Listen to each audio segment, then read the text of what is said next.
hope you're all good. So I have just got back from an Instagram event. We went to a workshop with Instagram and Channel Mum, and they basically gave us a ton of tips and tricks for how to grow our Instagram. So I'm just gonna pop upstairs, sit down. This is a bit of an impromptu video, and I'm gonna share with you some tips and tricks on how to grow and improve your Instagram account. Am I in focus? Just checking my background's not too messy. This is totally like impromptu video that I have not set up. I was at the Instagram event, workshop, whatever you want to call it, with Channel Mum, and it was so brilliant. I feel like I came away feeling inspired and reassured really that I'm sort of doing things the right way on Instagram, but I've also learnt some tips and tricks that I obviously want to share with you guys and that I think are going to improve my Instagram and hopefully your Instagram account. So obviously if you clicked on this video, I'm assuming you're either just interested in watching my day, or that mainly the fact that you probably really enjoy Instagram and you want to grow your following and you want to grow all your other stats like your engagement, your reach, all that sort of stuff. So I'm just going to share with you a few tips and tricks that we learnt at the event. I have got them all written down on my phone, so I don't know if I'm going to edit this too much, but you might see me looking at my phone quite a lot because I've just made notes on there for this video. So we had a presentation from a few people that worked at Instagram, and I just feel like they were really happy to have us there, and actually we were giving them quite a lot of feedback to go away and work on, which was really interesting. We mentioned the fact that some of us don't get our posts seen, and to be honest, it was kind of like that was new to them, which really shocked me. I thought that that would be like a massive complaint for them from like tons of Instagram users, because we all have that problem.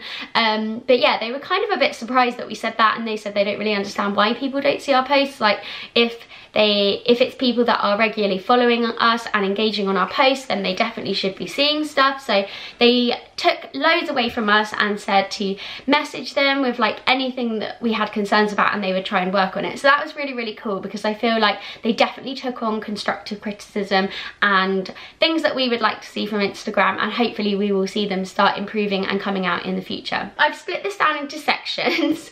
So I've split it into things for your main feed, so like your main squares. Then I've split it into stories, so what we learned about Instagram stories, and then a few bits about the privacy settings on Instagram, and then I'll just chat to you about what the panel spoke about when we were there. So with your main feed, this was a really, really, really interesting one for me. I learned quite a lot in this section, probably more than I did in the other sections, because a lot of it was about, she kind of, I cannot remember the girl's name. If I remember the girl's name, I'm going to pop it on the screen because she was just awesome and I wanted her to be my friend. But she was telling us about like themes and things like that. She kind of touched on themes a little bit and was basically like, don't stick to themes, like who cares? Try not to focus on themes too much and just focus on the actual photo and content that you're producing. Don't be so obsessed with like the squares, which made me feel a bit better because I've never really had a theme.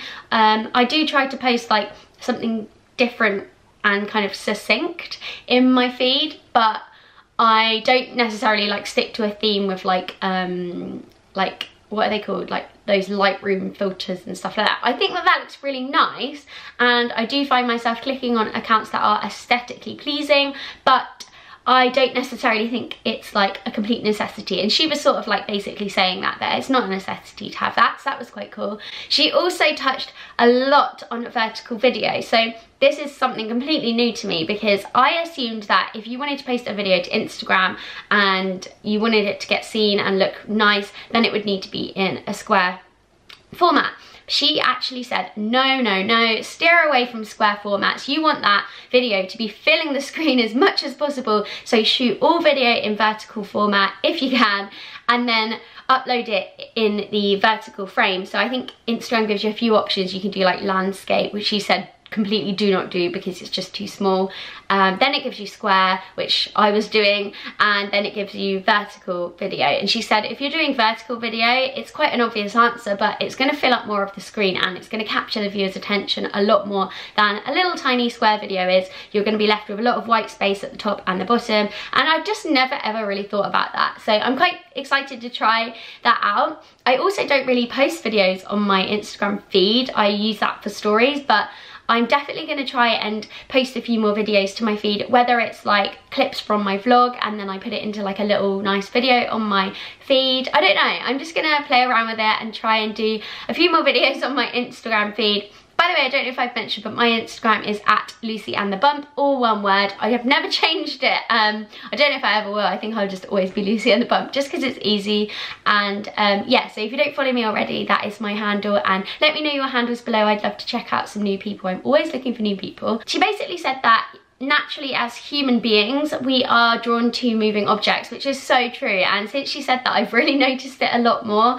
So obviously a photo is lovely to look at, but it's easy to just scroll past it, whereas a video you'll usually be scrolling and then you'll stop to see what the video is, so you're most likely gonna watch it and like it because it's moving and it captures your interest a little bit more. Another thing that she mentioned is saving photos, and I completely just forgot that this was even an option on Instagram. I remember when it came out I was like, oh, that's quite cool, you could save a photo in case you, I don't know, want to use it for inspiration, or I don't know, but I've just completely forgotten about it. So literally since we got back I've just been like saving like tons of photos, whether it's from my friends and I just want to like look back at the photo, or if it's a really cool photo and I think, oh, I could recreate something like that, or it will give me inspiration for one of my own photos, or I've been pinning a lot of wedding stuff, so if I see something nice for the wedding I will save it to a collection. So I just wanted to mention that in case you didn't know you could do that, or if you'd forgotten about it as well, because I think it's a really handy little tool. Kind of reminds me of Pinterest a little bit, which is good. So a little word on hashtags, because I know that this has been a bit of a thing flying around and there's been rumours and like stuff that you don't really know if it's true or not. I don't know why, but I don't use hashtags that much, and I don't find that it affects my feed or my engagement loads. If you love a hashtag and you find that they really work for you, then Instagram did recommend that we do put them in the captions, and I know that's been like flying around for ages.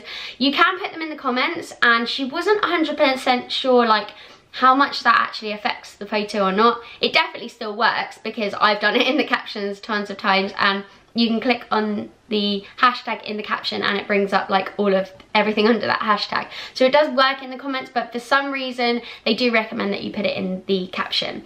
Another word on hashtags, don't use too many. That does lead to shadow banning. Shadow banning is a thing, it is not just a rumour. Just quickly, shadow banning is where you basically get sort of looked at as a spam account, so you're using like the same very repetitive, very popular hashtag over and over again in a video, and it just kind of looks a bit spammy to them. So, and you end up being shadow banned, where they will show your photo less and less and less and less, because they kind of relate it to things like if it was like, I don't know, hashtag boobs, and they are trying to like get rid of that sort of content, and rather than block it and get it all started up again, they will just like shadow ban it so people don't see it. So I hope that kind of makes sense. So they said to use between 3 and 5 hashtags, try to use no more than 5 and vary them all the time. Try and make it relevant to the photo, obviously, which I think most of you know.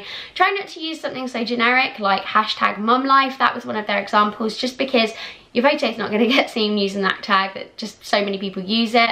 She also said that coming up with your own unique hashtag that people could use and sort of like start a little collection and a community with is a really good idea. Rebecca's What Mama Wore, I can't even say it, What Mama Wore Monday is a really, really good example of this, because it is a unique hashtag to their little collection, but other people can use it to upload their photos and it's all in one place. So yeah, that's like an example of a unique hashtag. One of the Channel Mum girls actually asked Instagram when is the best time to post and how much content should I be putting out there, and we did get quite a vague answer on this, but I kind of get it. They basically said it's very much unique to the user and your viewers. So if you post once a day at the moment, she said maybe try posting a few more times, see what happens, see if your viewers and your followers seem to like it. If they don't, go back to posting once a day, and it's just sort of like finding what works for you. She also said like the timing wise, obviously if you've got a business account you can see the most popular time when your viewers are on,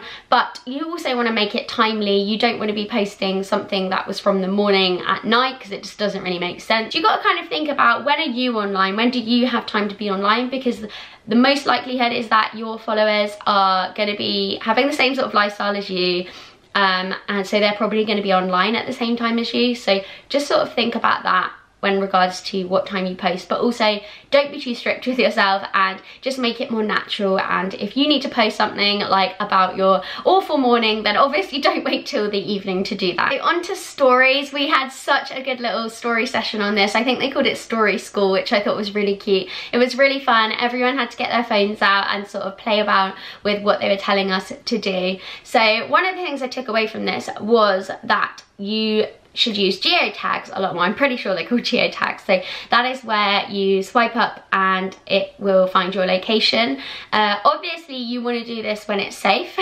So I would never do this at home because it's obviously going to pick up your location and possibly your address. I wouldn't do it if, I don't know, if I was at like a play group or a kids group, because that's not really being very safe with other children. But obviously if, for example, when I was at the Instagram event, I could swipe up and geotag the fact that I was in London at the Instagram event, because I'd obviously already told you I was there, so you knew I was there anyway, but geotagging it could allow other users to find me, and yeah, you're just like letting people know where you are. So I think one of the biggest thing that all of us from Channel Mum took away is to use Giphies, or GIFs if you like to call them that, and stickers a ton more, just to make your stories more interesting and eye-catching. I touched on it a little bit earlier about vertical video, but if you see something moving, you are more likely to watch it and find it eye-catching. So they recommended that we use lots of Giphies and stickers and use them in really fun ways. So you can do things like, if you swipe up and search sparkle or glitter, you could pick that glitter and like have a picture of you with like your hair. This is like one of the examples they showed us, and you could stick the sparkle onto your hair and your hair looks like it's all glittery and stuff, and I just thought that one was really cool. I'm definitely going to be using that one a lot. It can also allow people that aren't necessarily listening to your video with sound, which I tend to do quite a lot on stories if I'm at work or something, or for example, I have a lot of deaf viewers, so a lot of them can't hear what I'm saying. So using a GIF or a sticker or even captions, or like just me writing something on the screen as I'm talking, will help them to be involved in the story, and they are less likely to swipe away. On swiping away, so they did advise us that the first 3 seconds of your story is the most important. So you want to make sure that you are capturing the viewers' attention in those first 3 seconds, so I'm definitely going to be thinking more about that. Oh, another thing on stickers, and I think you can do it on GIFs, I'm not really sure, but you can pin them to like move around the screen, which I think is so cool. I really didn't know you could do that. I think I'd seen it before on someone's feed and I was like, I think I'm imagining it, but yeah, you can pin them. So I'm going to try and show you how to do that, because I found it quite hard to do. I didn't think it was like the most simple thing, but it's very cool. Really liked that one. On text, there was a lot of fun stuff you could do on text. These tips I actually knew already because I'd seen them on my friend Hayley's Instagram stories when she'd been to like the same sort of event. But you can make your text multicolored, which I thought was so cool.